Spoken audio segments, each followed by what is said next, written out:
చాలా బాగా your saying, I mean I'm so involved, but ఎప్పుడైనా డమాలని పడ్డావా? As in what is the biggest lesson in this entire process of relationship? అంటే ఇది లేదు, ఇది నేను నేర్చుకున్నా. బ్లైండ్ ట్రస్ట్ ఎప్పుడు వర్కౌట్ అవ్వదు. We love to idealize the person to point that ఏంటంటే మనం అలా అయ్యి ఉండదులే, ఇలా అవ్వదు, లేదా ఇలా జరగదు అని.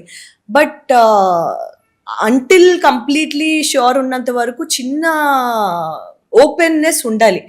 యూనో మరి బ్లైండ్ చేస్తే చిన్న రీసెర్చ్ ఉండాలి. రీసెర్చ్ అంటే be open to, don't blindly trust until అంటే 100% నీకు కంప్లీట్గా ఓకే అనిపించినంత వరకు. ఒక బ్లైండ్ ట్రస్ట్ అన్నది ఇట్స్ నాట్ దట్ స్మార్ట్ అనిపిస్తుంది. లైక్ అగైన్ దీంతో ఆలోచించి తర్వాత దీంతో ఆలోచిస్తాం. అది ఫస్ట్ దీంతో ఆలోచించి దాని తర్వాత దీంతో ఆలోచించాలని నా ఫీలింగ్. ఫస్ట్ దీంతో ఆలోచిస్తే చాలా మెకానికల్ అయిపోద్దేమో అనిపిస్తుంది.